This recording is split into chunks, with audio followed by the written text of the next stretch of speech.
3, 2, 1. Quand on vous entend défendre l'AES, que l'on présente comme une association d'États de putschistes, on se dit, expliquez-nous, pourquoi ce serait bien aujourd'hui l'AES? Merci pour cette question. Parce que cette question elle-même est le problème. On présente l'AES comme un conglomérat de putschistes. Ne nous faites pas aller loin. Au Mali, au Niger, au Burkina Faso, il y a eu des coups d'État militaires. Il y en a eu aussi en Guinée, au Gabon, au Tchad. Deux remarques. Pour ceux qui critiquent les dirigeants de l'AES et les traités de putschistes, il y a deux sortes de coups d'État. Les bons coups d'État et les mauvais coups d'État. Mais moi, je ne rentre pas dans ce jeu-là. Ah oui, quand je vois que certains chefs d'État occidentaux couraient quasiment au Tchad pour adouber. Je sais que vous faites allusion au président Macron qui est allé à l'enterrement et qui a adoubé le fils d'Ebi. Oui, je n'ai pas dit son nom. Mais bon, j'ai de ceux qui n'ont pas vu les images. Et puis il y avait quelques autres chefs d'État, dont l'ancien président Mohamed Bazoum.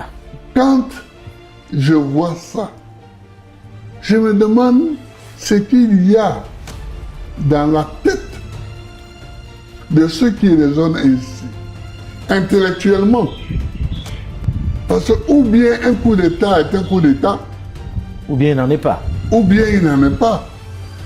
Monsieur le Président, aujourd'hui, très concrètement, on sait qu'entre la Côte d'Ivoire et les États de l'AES, il y a une vraie tension. La relation n'est pas bonne du tout, c'est le moins que l'on puisse dire. Oui.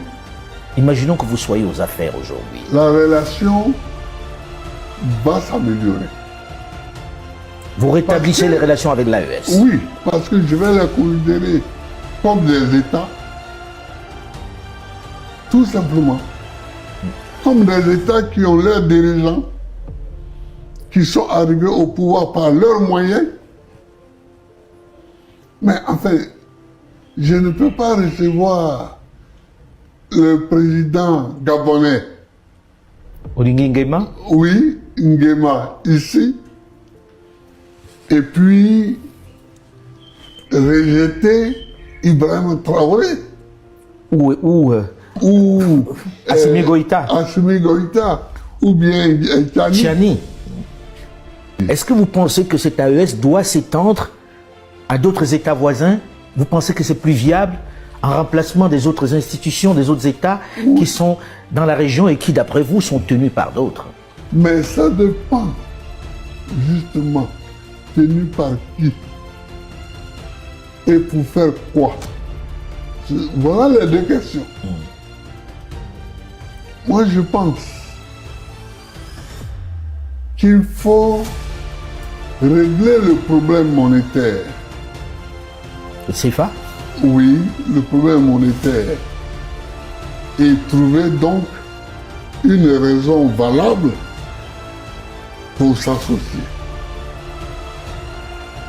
S'associer sur la base d'un projet économique. D'un projet monétaire. Monétaire. Clairement.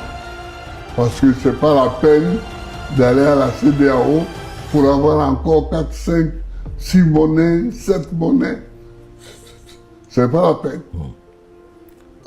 Vous comprenez? Il est temps, aujourd'hui, depuis 1960, que l'Afrique règle ses problèmes monétaires. Son problème monétaire. Quel est le regard que vous jetez sur cette alliance des États du Sahel, sur cette AES?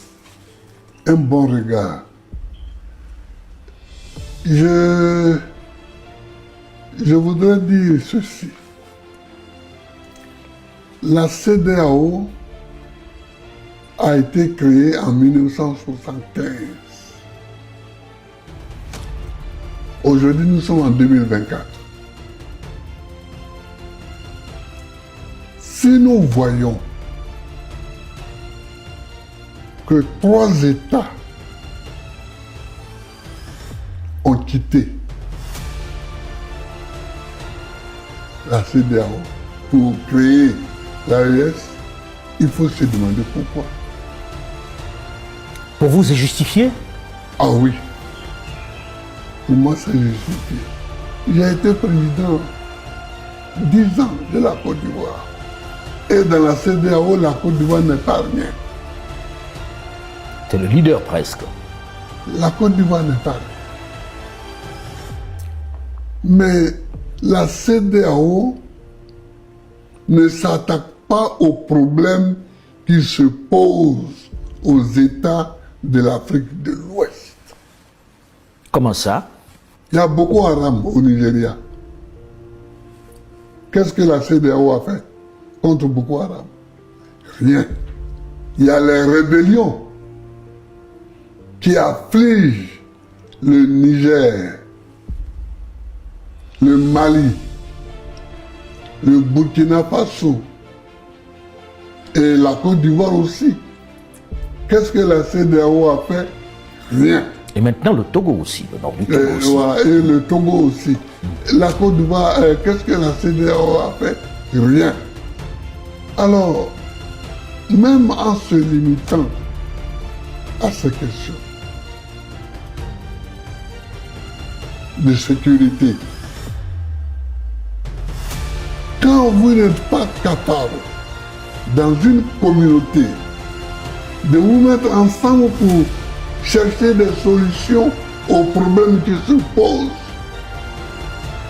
ne vous étonnez pas que les gens vous quittent.